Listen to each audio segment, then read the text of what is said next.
Hey everyone, welcome back. Hope you're doing well out there. So in today's video, I wanted to capitalize on the recent video that came out on the Huberman Lab channel with Robin Carhart-Harris, talking about microdosing, amongst a bunch of other things, psychedelic therapy. I have a lot of thoughts about the video in general, places I agree, places I appreciate that the message is out there, also places that I disagree. But in today's video, I want to zero in on the controversy around microdosing, share my own opinions, my own perspectives, and where I think this discussion is kind of going sideways, going wrong, and why I think some of the conclusions that people are arriving at are based in misunderstanding more than in accurate science. So with that being said, let's go ahead and talk about it. Okay, so we can kind of chalk this up to one of these videos that I didn't intend on making, was not on the scheduled program, but yet here we are. I do think it's, since it's kind of up, it's being spoken about, the video is currently being watched, it was just released yesterday, it's kind of an opportune time for me to kind of weigh in with my thoughts around this. I've been meaning to make a video on microdosing and my observations about it, my opinions about it. Anyways, so I thought, might as well just kind of like run with the momentum here and weigh in. So I have quite a few things to say, and some of these are going to be some spicy takes. If you're a bit of a science bro, science zealot, you're someone who's like firmly in this skeptical rationalist camp of doubting that microdosing is real, you think it's all placebo, this may not be the video for you. This might upset you in this video. I'm going to challenge that kind of mindset or that kind of perspective. So if you are someone who's very firm about this and not willing to kind of look at other perspectives, you may not want to watch the video. If you're someone who, in general thinks microdosing, doesn't have value, doesn't change lives, that generally speaking, people are just a bunch of idiots and, it's all anecdotal and it's all just generated by their own optimism, I would strongly disagree with you. I guess it's worth just kind of backtracking a bit though, and just kind of saying microdosing is one of these topics that has become, shocker, on the internet, incredibly kind of controversial, polarized, lots of people arguing about it back and forth, as we all love to do online. By the way, I'm not immune to arguing online. If you follow my Reddit posts enough, you'll see me kind of getting into it with people on occasion. So, not trying to claim exemption here, but just saying this is one of these topics that people tend to really love to dig in and polarize around and get judgmental about, because either it worked for me or it didn't work for me, right? That's usually what's at the bottom of this either belief or skepticism, if you want to frame it that way. And I don't know that those words, belief or skepticism, are necessarily healthy ways to organize our understanding of this. But I digress. If you're familiar, I do want to say a couple more things about it, and then we'll kind of go ahead and really unpack it here. So let me just kind of lay it on the line. My personal stance is that microdosing is absolutely a real thing that has real effects, has real benefits, and it is real. It is not simply a projection of the mind, a projection of expectations. It's not simply placebo. I say this as someone who does hypnotherapy and hypnosis, where placebo is a big part of hypnosis and hypnotherapy. Let's be honest. And just to clarify for anyone who's not sure what placebo exactly means, placebo doesn't mean there's no effect happening. It means that the mechanism through which we thought it was happening, in other words, in this case, the psychedelic being consumed and the physiology of a psychedelic impacting the body, is not what's causing the outcome or the effect, but rather it's the presence of the expectation that the mind has been kind of primed to assume or expect an outcome, and then basically the mind is doing the healing, and through that expectation of the mind, we get these results from essentially the unconscious mind doing the healing work. So in hypnosis, placebo's often like the mechanism of healing. Not always, there are other things going on there, but it's certainly a piece of the puzzle. So this is something I'm intimately familiar with. I'm also intimately familiar with psychedelics. For any of you who are not, who are new to me or new to my channel, not familiar with my backstory because I haven't talked about it in a while, I've been taking psychedelics for 30 years. I've done hundreds and hundreds and hundreds of psychedelic sessions. I've taken all kinds of different psychedelics over a very long period of time. I'm very, very familiar with how they feel on my body. I'm very, very familiar with their physiological impacts, including on a subtle level. I'm familiar with how they impact, people in a variety of ways. This is something that I'm very well educated in, both experientially and also, more didactically. So this is something I know. My stance is that microdosing is very real. And if you are familiar, if you are really well tuned in to what the physiological effects of a psychedelic is in the body, if you know them, they're unmistakable. And they are totally different from the kind of mind projection of a psychedelic state. There are very real physiological effects that when you take a psychedelic to an active dosage level, you start to notice. And in my experience with microdosing, that's been a consistent presence. This is something, again, I know from experience. As far as I see it, just to kind of frame what I'm about to share here with you, there are two major problems in the discussion of microdosing that I want to unpack in a little more detail here with you today. Those problems are the problem of what subperceptual means, or subperceptual is, or subperceptuality, if you want to think of it that way, and also the problem of the dosage window itself, looking at what it means to be at the bottom end of a dosage window. So without further ado, hopefully I've given some context to what we're going to be talking about, where I'm coming from, why. Let's go ahead and unpack it and talk about it. So the first of these two problems to address here that I really want to just kind of tackle head on here is this question of subperceptual. So just to give a little bit of context on where this term comes from and, kind of its relevance to the science, to the study here, just to kind of put this in the proper frame. My understanding is that the idea of microdosing as kind of a formally articulated thing was articulated by psychologist, therapist James Fadiman, who has been a long-standing underground psychedelic therapist since the 1960s. So he's a pioneer in this field. He's done a lot of work. He's clearly done a lot of psychedelics himself, I'm sure he'd say. But microdosing or low, small doses of psychedelics have been a thing probably throughout history. They're probably a thing in indigenous cultures, I'm sure. Certainly, they've been a thing in kind of more modern use of psychedelics since the 60s, at least. People have known about low-dose psychedelics. This is not new, but it was formerly kind of articulated in the 2010s somewhere, or maybe the late 2000s somewhere. And it fell on Fadiman. And the way Fadiman described it was this idea of a subperceptual dose. But my opinion, my take here is that that this is basically sloppy framing or sloppy language, and that this sloppy language has a lot to do with the confusion and kind of the resulting controversy and the resulting kind of scientific results, even of the studies that we've seen because of this idea of subperceptual. Right? So what I want to assert to you guys here, first and foremost, is I don't think that Fadiman really, meant by subperceptual that you don't feel it at all. That when you take a psychedelic, some people who are kind of hardliners about this idea of subperceptual, the way that they kind of make a connotation of it is that when you take the psychedelic, what subperceptual means is you literally take such a low level that you don't feel anything at all, that you don't even notice it's there, and yet somehow magically in the background, it's subtly working, okay? Itchy nose, pardon me.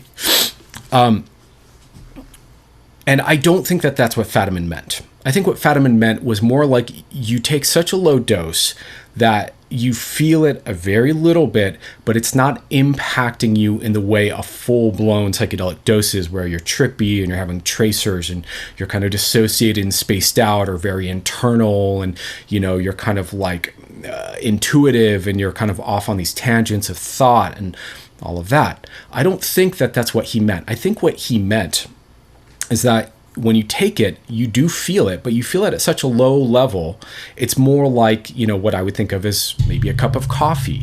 Is a cup of coffee subperceptual? No, when you drink a cup of coffee, you feel it, but it's not so intense that you're like sweating and your heart's pounding through your chest and you can't function and you can't go about your day. If you dose your coffee properly, it's just a little bit of a subtle lift. And I believe that this is what he meant by subperceptual. Subperceptual as compared to a full dose, intense, overwhelming, full-blown psychedelic experience, right?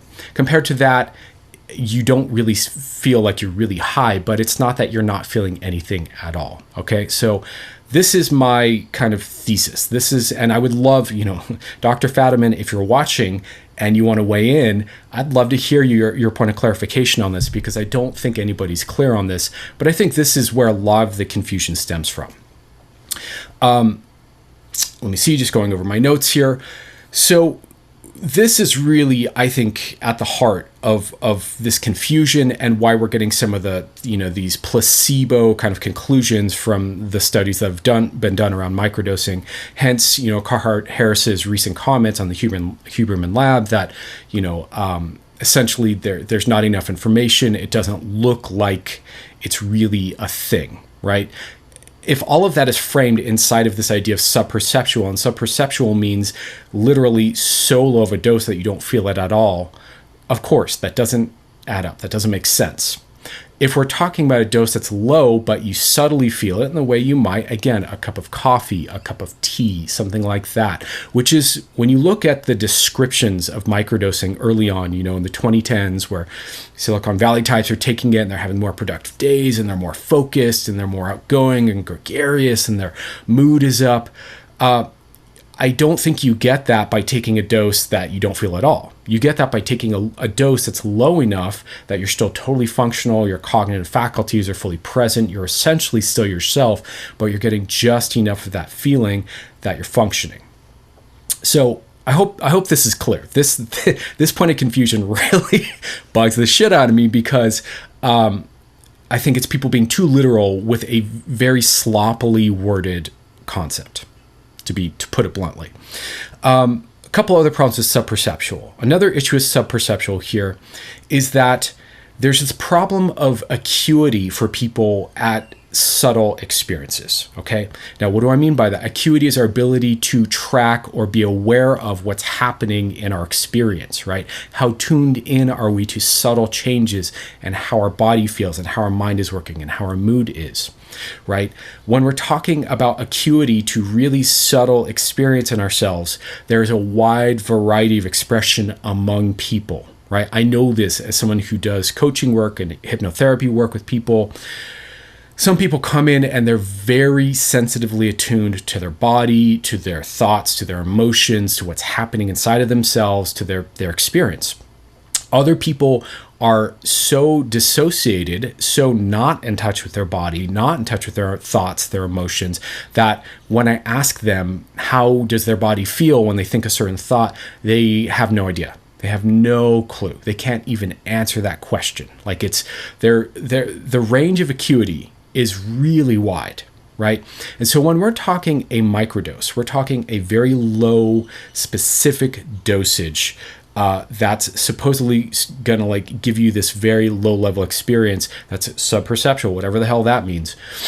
Subperceptual means different things for different people because that window of acuity is really broad, right? So this is another problem where for some people they're going to say, oh, it didn't do anything for me. Maybe they don't have as much acuity in terms of tracking their own embodied nervous system experience. Other people might have more acuity. They take it and they're like, yeah, I noticed a subtle change, right?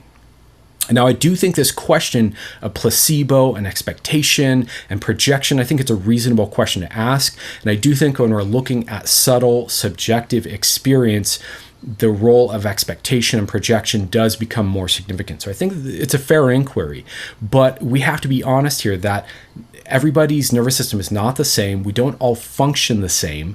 Our ability to track our own subjective felt experience is not the same across the board. And so this question of what is subperceptual becomes very, very fuzzy and very, very blurry, even if we could agree on semantically what that language actually means, right? The last couple points I want to make here about subperceptual, and then we'll move into the problems with the dosage window. If we look at subperceptual doses of other drugs, so if we import this idea of subperceptual over onto other drugs, right? I doubt we would say that if you took a tiny, tiny bit of cocaine that was so low that you couldn't feel it in your body, but supposedly it was doing something, I don't think that would be a reasonable expectation that it was actually doing anything. If you took a subtle dose of alcohol, so low that you literally don't even feel a state change at all, and you don't feel a physiology change, a mood change, anything, would you say that the alcohol was working? We could map this across any drug where there's a noticeable effect at a certain dosage range. Supplements, you name it. We can apply this line of inquiry across the board. And for anything where you would have a noticeable state change, mood change, cognition change, if you dial that dose all the way down to where you literally don't feel it, would you say it's working? I would argue that this is kind of a no-brainer. Duh. If you dose something, under the window of noticeable effect, maybe it's in your body, sure, but is it working? Probably not. At that point, you're looking at also comparing that against how you feel because of how you slept or how much exercise you got or the quality of your diet or et cetera, right? So I don't think this is a reasonable thing to be projecting on microdosing in terms of whether or not it's valid or real or effective. I just don't think it's an unreasonable thing to place on one particular drug. This last point I want to make is something I kind of said earlier about subperceptual. Again, is a cup of coffee subperceptual, right? Like, if I get it, some people we have a range of tolerance here, right? But for someone who has kind of a standard response to coffee, in other words, one cup doesn't put them in sweats and give them the shits and make them so shaky and spaced out and panicky that they can't function.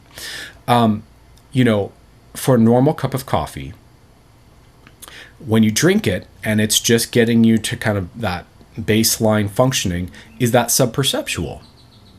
Some people might say yes.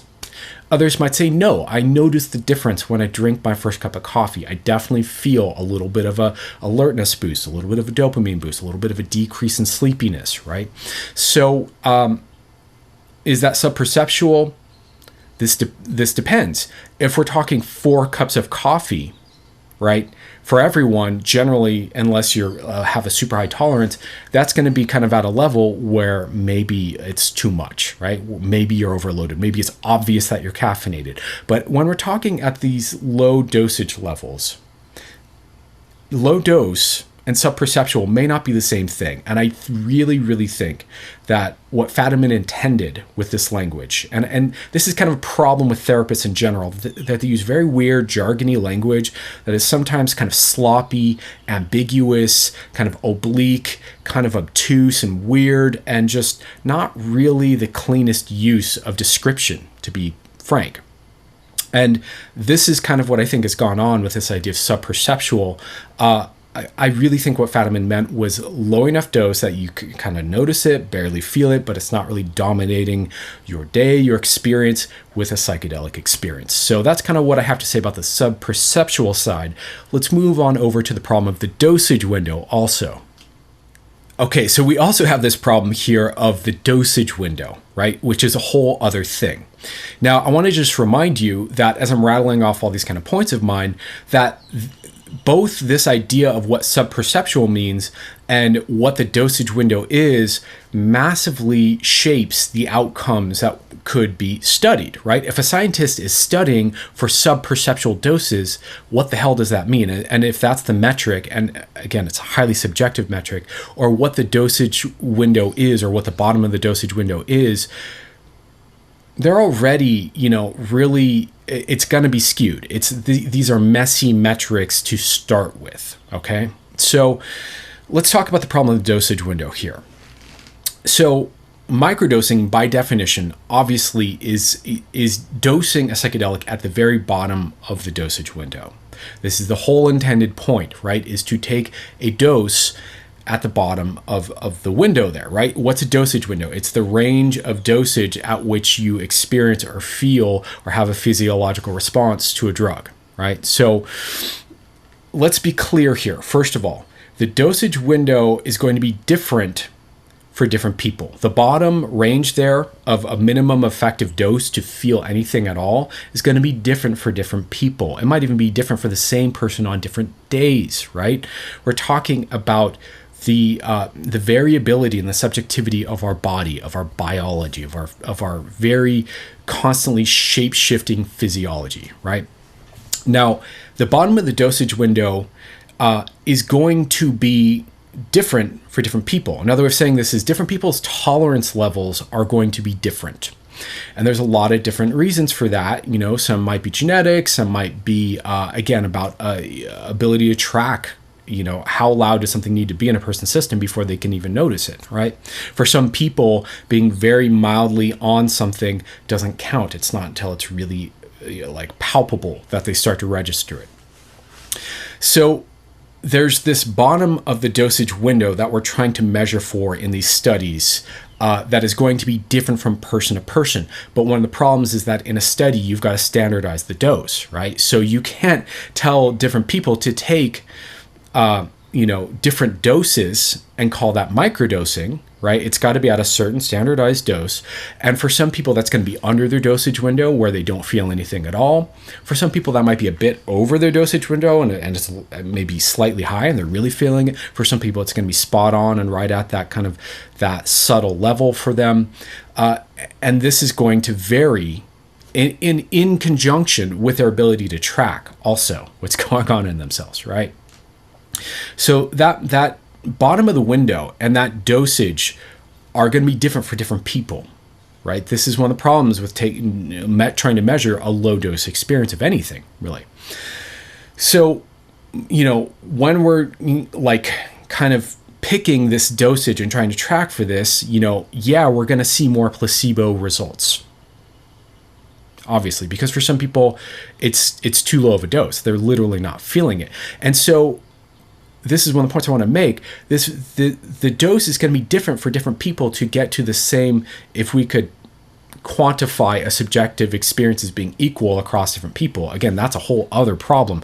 How do you quantify that two people are at the same level of high? Right? How do you quantify that two people are experiencing the same, you know, level of felt experience, right? That's so incredibly fuzzy and hard to quantify because we are deeply in the realm of the subjective, right? And so different people are going to require different doses, even if we could quantify that even level of however much they're feeling it. Different people are going to require different doses to get there. And so this all gets very complicated and fuzzy and hard to define and hard to quantify. But the point I want to make here is because all of that is inaccurate and hard to track and hard to make sense of, doesn't mean that microdosing isn't working, right? It doesn't mean that it's just mind stuff and it's not real and there's no mechanism action and people aren't feeling things and people aren't having results and experiences on a microdose. It just means that we don't have an easy way to track that or quantify that, right? If you get people to kind of that subjective level of a cup of coffee, whatever that means to you, and again, that's totally subjective language. If you could get everyone at that level evenly, you know, again, accounting for different tolerance levels, acuity levels, et cetera, then maybe we could start to track whether or not it has benefit and whether or not it's useful and whether or not it's therapeutic and healing, et cetera, over time. But, you know, since we can't track that, it doesn't invalidate that people are having very real experiences. And this is kind of where I wanted to go with this video. I think microdosing, again, is very real. The results that we see people self-reporting on like a subreddit like r microdosing, I think are very real a vast majority of the time. Some of it is probably placebo. Some of it's probably projection, sure. Some people are probably underdosing, you know, trying to really adhere to this, I don't feel it at all, but it's working in the background concept. But I think, you know, when we're talking of people actually feeling it, and, you know, yeah, it works. It's real, of course. Why wouldn't it be? Why wouldn't it work? In the same way that, again, someone who takes a low dose of aspirin, that has health benefits. Someone who takes a low dose of whatever, caffeine, that has certain benefits, et cetera, et cetera.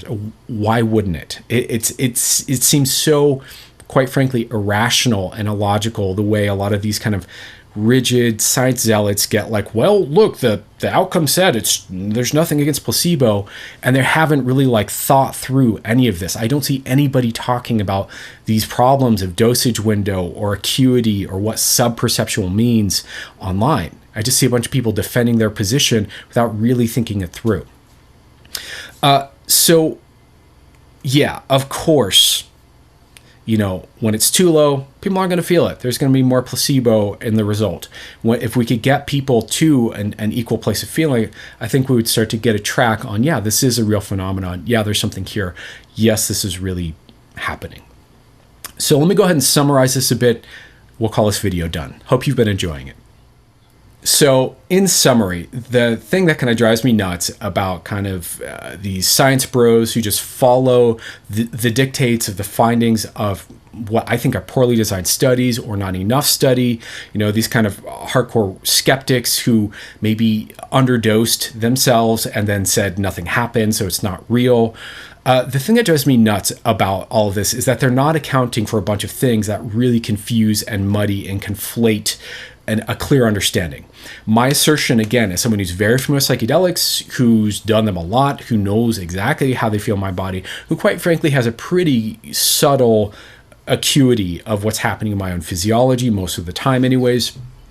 My assertion is that that microdosing is very real, and that if you get the dosage right for yourself, and for everyone it's going to be different, you will definitely feel some effects, and it will definitely have those benefits of perhaps, feeling more vibrant, more energetic, more engaged, more focused, et cetera, right? So here's my summary here. If we really want to get clear about whether or not microdosing is all placebo and not real and bullshit, to kind of call out the framing that people are trying to frame it as, versus if we want to really make the distinction that there's a legitimate phenomenon happening, we've really got to also not account for just placebo in terms of expectation and, framing and things like that. We've also got to account for tolerance, right? Different people's tolerance levels and what a person needs in order to feel the bottom of their dosage window. We've got to account for a person's, self-reported sensitivity or acuity to their own subjective experience. How tuned in are they to their own body, to their own mind, to their own emotions? Again, a lot of people aren't that tuned in.